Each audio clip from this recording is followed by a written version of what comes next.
Before we get rolling, we got a comment from a person, and I don't want to spend a lot of time on it. I will later in another show when we've got more time. But I just want to excerpt something. What I'm getting at is that the gospel that Stewart continues to teach is false.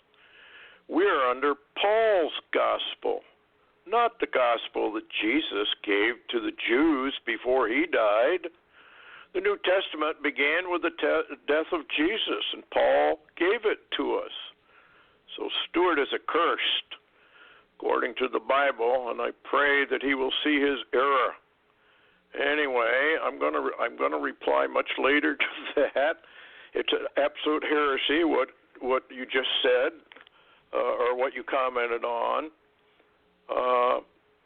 I don't know. I think I know where that's coming from. There's a fella on YouTube that's preaching that Matthew, Mark, Luke, and John don't belong in the New Testament whatsoever. And he claims he's a Pauline, and he does not follow anything that Jesus had to say. Well, the problem with that is Paul's gospel is identical to the Lord Jesus Christ if you know how to read. I don't think you people know how to read that make comments like this. You're not reading it. So I'm going to leave you. I don't want to get off on a tangent here. Hebrews 5:9, and being made perfect, he, Jesus Christ, became the author of eternal salvation unto all them that obey him. Not Paul, that obey him, that obey Jesus Christ. Why do you call me Lord, Lord, not do what I say? You're being blown about by every wind of doctrine that comes down the pike. You got to learn how to put this stuff together, or you're going to go into eternal ruin. Ask, seek, knock, strive, labor, continue, as Jesus Christ commanded, is not a work. It has nothing to do with works. A work is where you are attempting to justify yourself to God by your good deeds, your good thoughts, etc., etc. That's what the Jews are trying to do.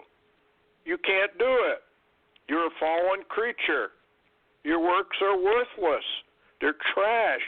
As Paul said, they're dung. And that's a polite word for another kind of phraseology. Anyway, if you want to believe in all of these heresies and be blown about by every wind of doctrine, go ahead. You will end up in eternal ruin. I'll repeat it. Hebrews 5:9, and being made perfect, he, Jesus Christ, became the author of eternal salvation unto all them that obey him. Well, if you want to obey Paul, go ahead. Paul's gospel is identical to the Lord's if you study it out. There's no contradiction in any of this stuff. Anyway,